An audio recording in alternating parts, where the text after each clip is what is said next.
good. For those who are not Yeah. familiar with this, give us some of the backstory Just the of the pink bullet gate. points. Well, it's just a way, we need to put deposits in, so we had some money in the bank to withdraw. So, it's just something that we've used as as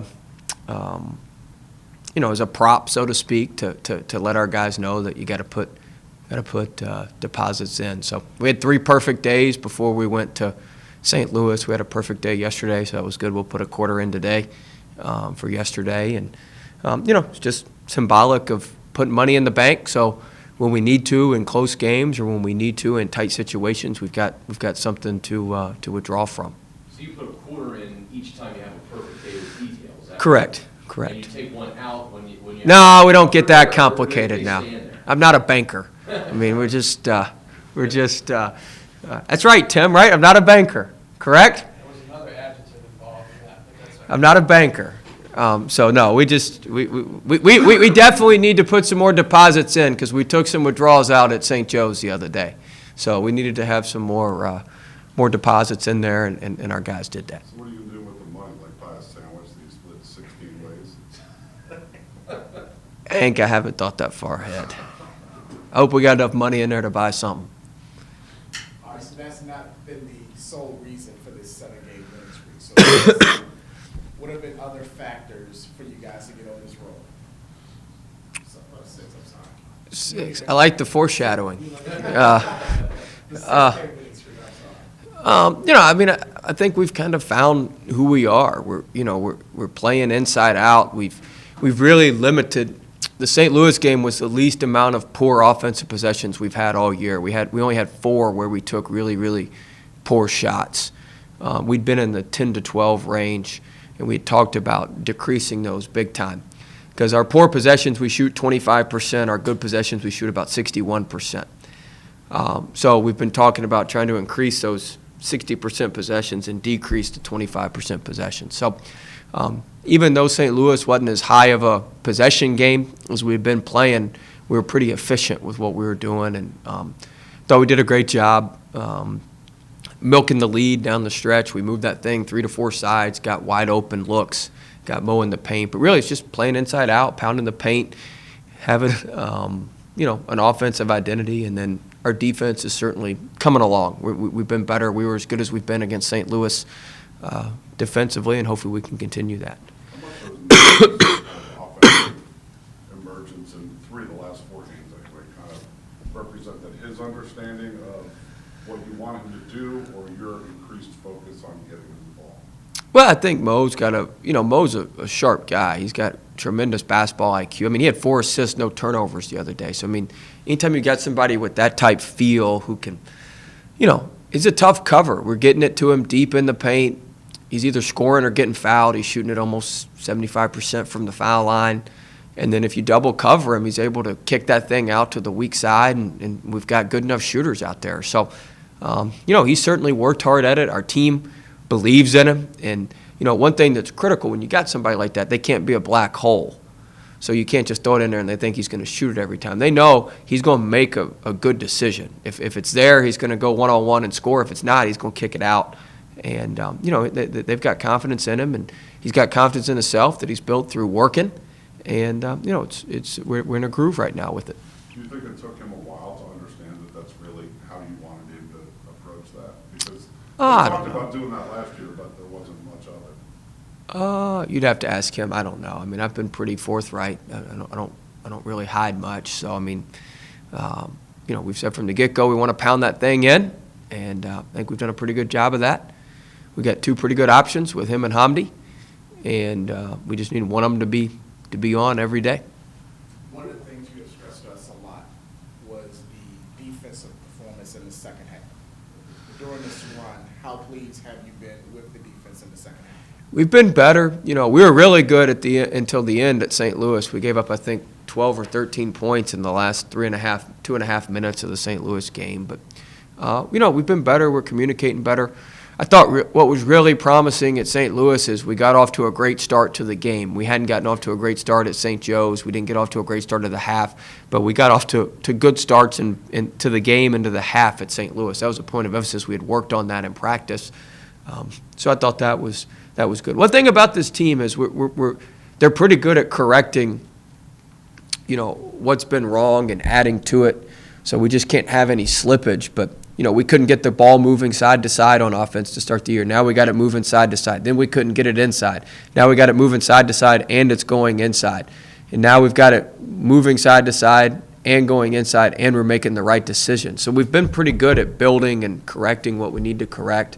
And our defense is a product of that as well. Our transition defense is getting better, and people are having to score against us in the half court. We got to shore some things up. Seems like once every 2 or 3 games, it's the same 2 culprits every time, but we give up a layup on a free throw, on a dead ball free throw situation. Luckily, St. Louis missed it.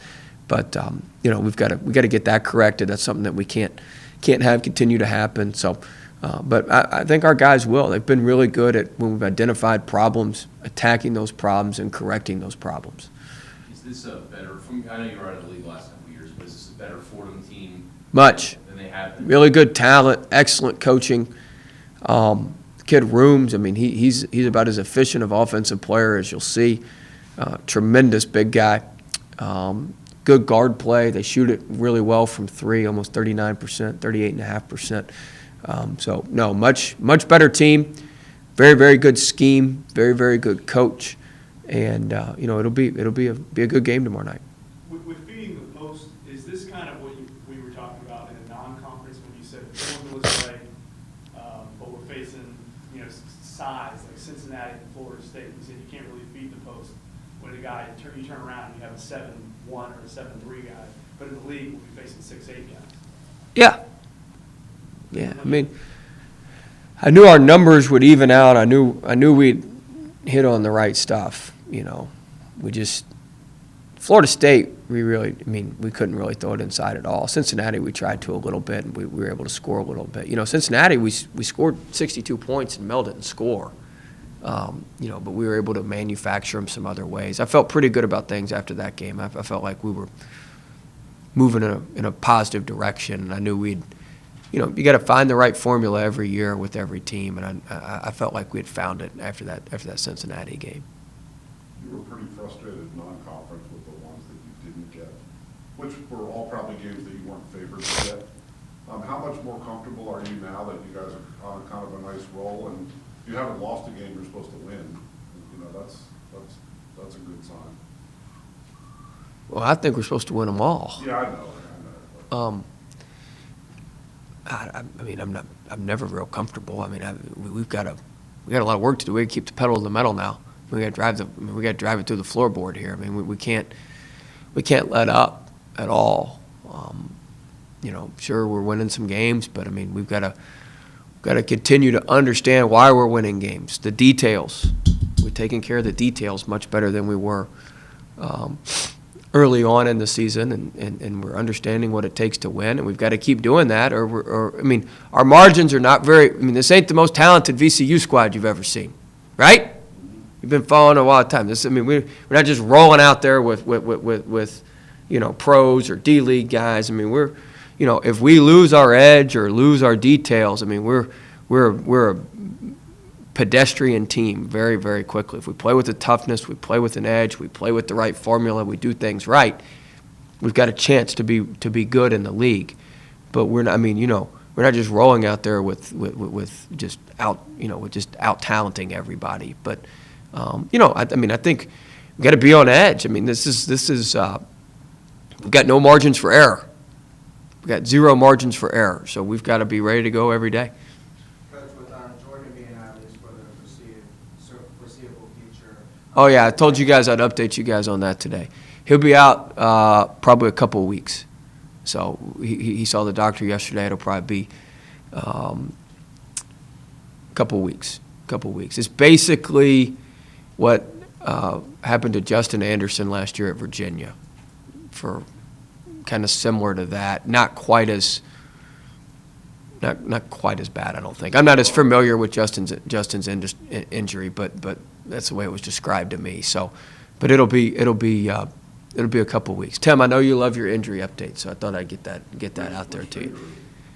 It's his pinky finger on his left hand.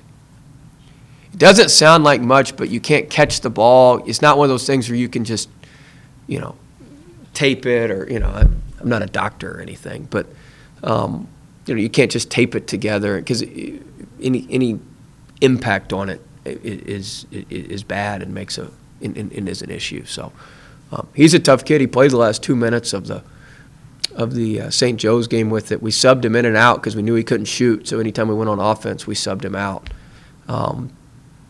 But we suspect he'll be back in a couple weeks. I'll update you as we know more, but that's what we know now. I'm sorry, what was the question? Got me off on that. Yeah, Burgess, sorry, yeah. It's cool, but it's gonna be an out, I guess, the next couple of weeks. It's just, how big of an impact do you think that can have your ability on defense with him being the key guy? Well, he's good. He's a good defender. I thought Doug stepped up and played really well. It just decreases our margins. We've got to be really good. Johnny's got to play really well. He played a pretty good first half for us. Got a little banged up. He'll be able to play tomorrow. Doug's got to play well. And, we got to stay out of foul trouble. We got options. Hopefully we can develop these guys. Doug will continue to play well. Johnny will continue to get mileage. And when we get Burgess back, we got two guys who are playing better than they were when Burgess was here. We had Burgess to it. Now you're an even better team. That's the way you want to look at it. And, we just need to continue to, find ways to win and dig it out and be scrappy and figure it out. I mean, everybody in the league's got injuries. Dayton had a player miss the LaSalle game. Rhode Island's obviously had some. Everybody's the kid at Richmond's been banged up a little bit. So everybody's got injuries. I don't think anybody's crying for us. So figure it out, make it happen. One of the big stats, I think, for Fordham in the game against Richmond, that they scored 50 points in the paint.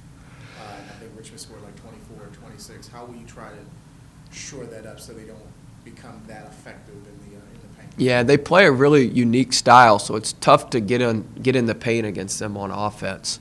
So you've got to be a little bit creative in how you get in the paint and how you do things. But we certainly need to protect our paint and not let them just pound us in there. The kid Rooms, he's automatic when he catches it in the paint or on the block. He's really good. So he's by far the most efficient offensive player in our league.